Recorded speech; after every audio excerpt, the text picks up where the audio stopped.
دوستو شروع کرتے ہیں آج کی کہانی۔ ایک دن کالج سے لوٹی امی نے بتایا کہ تمہارے چچا کے بیٹے یوسف کی شادی کا دعوت نامہ آیا ہے، تم اپنی تیاری کر لو، بدھ کو جانا ہے۔ مجھے شادیوں میں جانا پسند نہیں تھا، لیکن جس کی شادی تھی ان کے والد کی ابو کے ساتھ کچھ خفگی چل رہی تھی۔ جب وہ بیٹے کی شادی کا کارڈ لے کر آئے اور والد سے کہا کہ میں پچھلی رنجش بھلا دینا چاہتا ہوں، اس لیے دعوت نامہ دینے خود آیا، تبھی والد صاحب نے ان کو گلے سے لگا لیا اور ان کی خوشی میں شریک ہونے کا وعدہ بھی کر لیا۔ اب وجہ رنجش بھی بتاتی چلوں کہ چچا حمزہ جو میرے والد صاحب کے پھوپھی زاد تھے، اپنے صاحبزادے یوسف کے لیے میرا رشتہ مانگ رہے تھے۔ امی نے کہہ دیا کہ ابھی فریاد پڑ رہی ہے، ہمیں اپنی بیٹی کی شادی کی اس قدر جلدی نہیں ہے، یہ کالج کی تعلیم مکمل کر لے گی تب رشتے کے بارے میں سوچیں گے۔ امی کا جواب یوسف کی والدہ کو برا لگا، انہوں نے بیٹے کی بات آنا فانا کہیں اور ٹھہرا دی۔ حالانکہ لڑکا اس جلد بازی پر راضی نہیں تھا، وہ مجھے سے شادی کا آرزومند تھا۔ دراصل یوسف نے مجھے کسی تقریب میں دیکھ کر پسند کر لیا تھا، انہی نے اپنے والدین کو ہمارے گھر رشتے کا پیغام دے کر بھیجا تھا۔ حمزہ چچا چونکہ دوسرے شہر میں رہتے تھے، یوں بھی میں رشتے داروں کے گھر آتی جاتی نہیں تھی، تبھی اکثر کازنز کا مجھ سے آمنا سامنا نہیں ہوا تھا۔ چچا حمزہ سے قریبی رشتہ ہونے کے سبب والد صاحب بھی رنجش کو بھلا دینا چاہتے تھے، کیونکہ زندگی بھر کے سنجوگ تو قسمت سے ہوتے ہیں، پھر پہلے سے موجود رشتے میں قطع تعلق ہی کیوں۔ ابو نے امی کو بھی سمجھایا کہ ہم سب کو ان کے گھر کی خوشی میں جانا چاہیے، دونوں لڑکیوں کو بھی لے چلو ورنہ حمزہ بھائی محسوس کریں گے۔ یوں ہم شادی پر جانے کو تیار ہو گئے۔ ہم بہنیں پہلی بار ان کے گھر جا رہی تھی، چونکہ بارات پنڈی سے سیالکوٹ جانی تھی، لہٰذا تیل مہندی کی رسم سے 2-4 روز پہلے ہم چچا حمزہ کے گھر چلے گئے۔ اب ہمیں ولیمہ تک یہاں ہی رکنا تھا۔ تیل مہندی والے دن رسم کر کے ہم جب فارغ ہوئے تو سب سونے کی تیاری کرنے لگے۔ ہم لڑکیوں کو نیند نہیں آ رہی تھی، دوسرے شہر بارات جانے کی وجہ سے گھر میں مہمان زیادہ تھے، ان میں کچھ دلہن کی طرف کے لوگ بھی تھے، لہٰذا رات میں جس کو جہاں جگہ ملی پڑھ کر سو گئے۔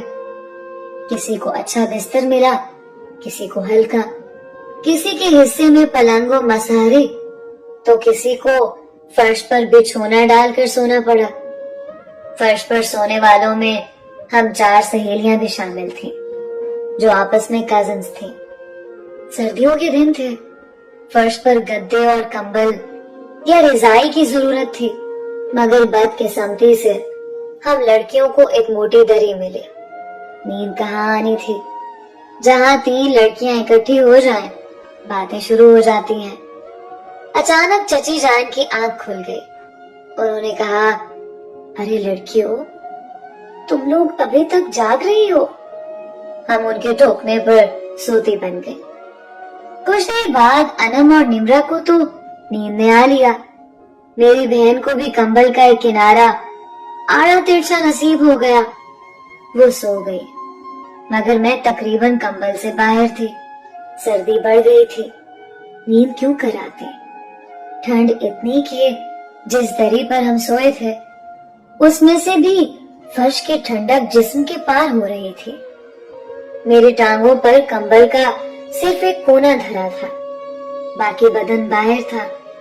بھلا ایسے میں کوئی کیسے سو سکتا ہے، جبکہ فرش سے بھی ٹھنڈک ہڈیوں کے آر پار ہو رہی تھی۔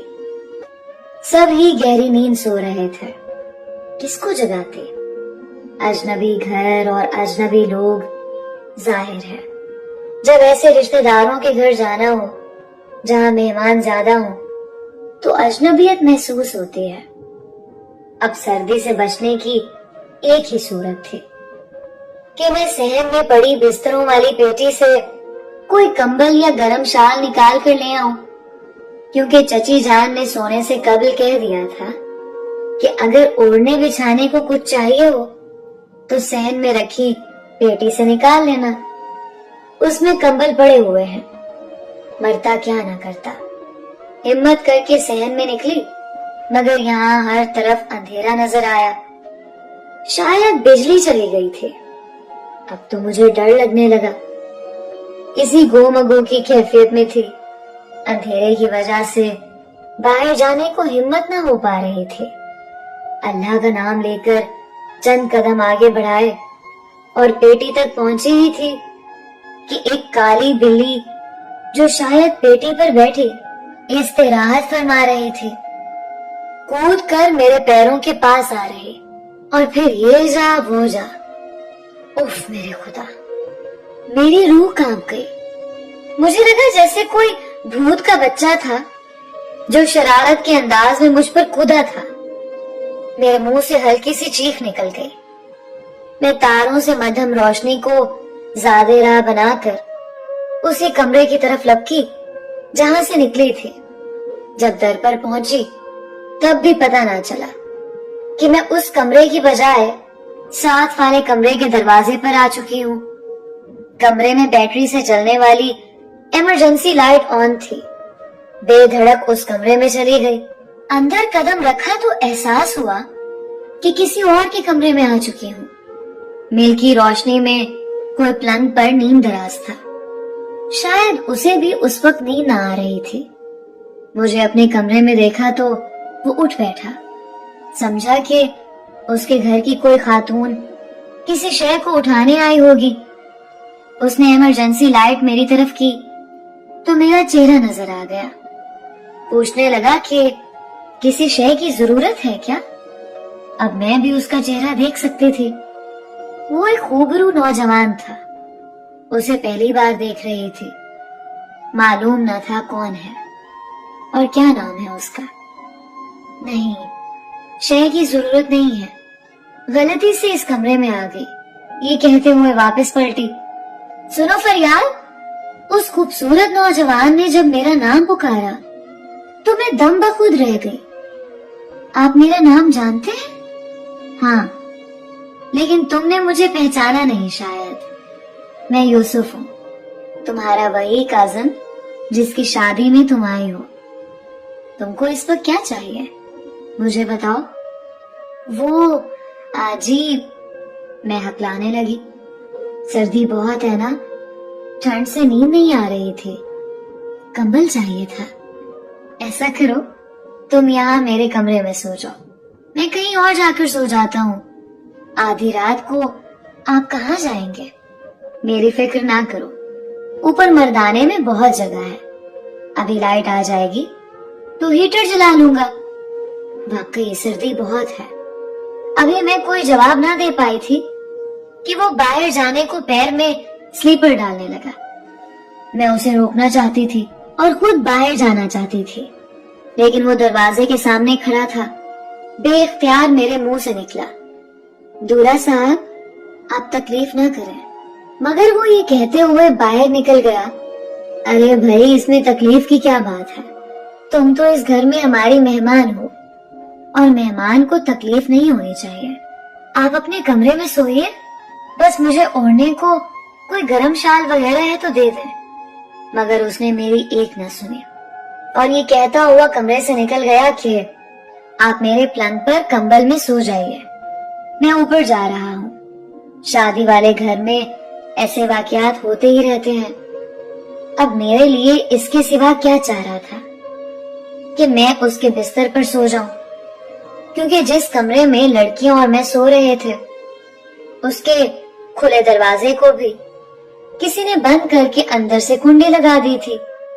شاید کسی کو سردی لگی ہوگی، اس نے اٹھ کر دروازہ بند کر دیا تھا۔ میں بستر میں لیٹے چند لمحے ہی گزرے ہوں گے کہ وہ پھر آ گیا۔ میں نے دروازہ پھیر دیا تھا، اس نے ہاتھ رکھا تو وہ کھل گیا۔ وہ بولا،